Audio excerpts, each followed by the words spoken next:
Hey, it's Jackie. Welcome to me talking about Wuthering Heights, my favorite book ever. So good. So much to delve into in this book. Really getting in deep. So today, we'll be looking at Wuthering Heights from two different perspectives. Okay? We're going to be looking at it from the psychoanalytic perspective and the gender perspective. Is mainly shown through a cycle of abuse that many characters experience throughout this novel.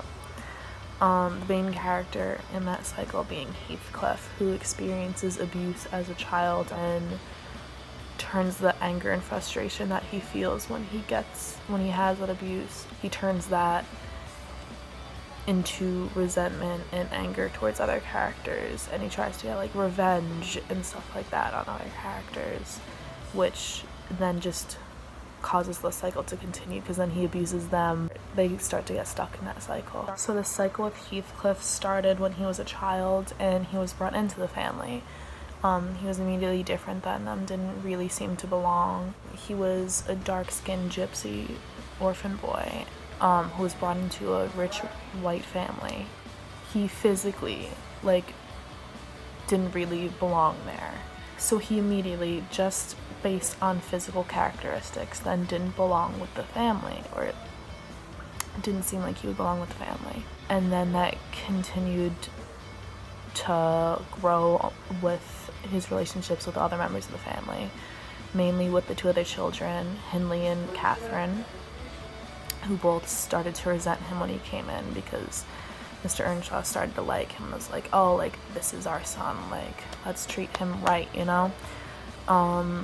And then Catherine started to warm up to him, and she actually began to fall for him. Hindley just grew more and more hatred for this boy, and really didn't like that he was there in the family.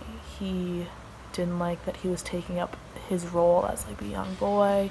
He didn't like that he was taking up his sister's time, his father's time, the other servants' time. It just continued to grow and grow as they got older, and we really start to see the abuse coming from Hindley to Heathcliff. One of the main lines we see where it describes Hindley's distaste for Heathcliff is in chapter 4. So, from the very beginning, he bred bad feeling in the house, and at Mr. Earnshaw's death, which happened in less than 2 years after, the young master had learnt to regard his father as an oppressor rather than a friend, and Heathcliff as an usurper of his father's affections and his privileges, and he grew bitter with brooding over these injuries. So he began to grow resentment and hatred towards Heathcliff originally because he stole his father's affections and took all the attention away from him. But that grew and grew when Catherine started to fall for Heathcliff and started to go with him and start to sort of adopt his traits of loving the wild and the free and them just belonging together. And Hindley began to lock Heathcliff out of the house when him and Catherine left, and he made sure he pushed Edgar and Catherine to marry so that Heathcliff couldn't have her, which is Heathcliff's version of a living hell because him and Catherine are soulmates.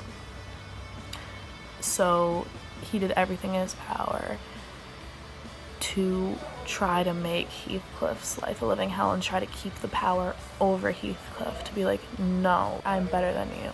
It all stemmed from his desire to have his father's affections, which is, I don't want to say understandable because kind of the worst person, you know?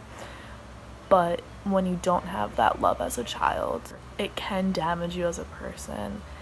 And he turned the lack of affection and the lack of attention into something evil and vile. Because of Hindley's actions upon Heathcliff, of course, started to hate Hindley. He realized the abuse that was being placed on him, and that anger and frustration from that abuse started to fester within him and started to cause him to have a desire for revenge, which he eventually took when he left and somehow became rich, and then he gambled with Hindley, who had at the time become a drunkard, and won the Wuthering Heights property, which was his first step in gaining power back over Hindley. The last step in solidifying his power and authority over Hindley was that he took Hindley's son, Hareton, into his custody and forced him to become illiterate. He would cause him to embarrass himself just to bring shame to Hindley's lineage and to prove that his sort of genes are like the weaker genes and that he doesn't belong in that state of power, and that he meaning Heathcliff, can have that power over him. So ultimately the next step in the cycle of abuse would be Hareton, Hindley's son, since he was the one who faced most of the abuses from Heathcliff. But he didn't seem to follow the same sort of pattern as Heathcliff. He seemed to have a kind heart, and he did follow love over abuse. So by having these two different outcomes for these characters, Emily Bronte sort of provides a commentary on how there are two different paths that one can take if they find themselves in the cycle of abuse. There seems to be a sort of commentary on the typical gender roles that are usually normal at this time. For example, Catherine, the main female character, the older one, she's not the typical female of the time. She does seem to have the female characteristics in a social setting where they would be encouraged and normal, like when she's with Edgar and Hindley and stuff, and she knows that that's the way it's supposed to be. She seems to follow the social norms, but she also has a more masculine side. She's known as being wild, free. She has a sense of adventure, and she doesn't want to be like trapped by the social construct. Her desire to be with Heathcliff and run on the moors, and like her attraction to the wild. Typically the females would keep a more domestic role, whereas Catherine is wild and short-tempered. So Catherine is shown as having both masculine and feminine characteristics to her. So she's not just the typical female character of the time. More specific example of this would be in chapter 8, when she's described as, at age 15, she was the queen of the countryside. She had no peer, and she did turn out a haughty, headstrong creature. So she's shown as having her own thoughts and her own ideas. Another character that is shown as not following the typical norms is Edgar. As a man, he would be thought of as having like more masculine traits, but he is not really shown as having any of those characteristics. The most manly thing about him is that he's rich and has a sort of social presence, but he is often shown as having more feminine traits.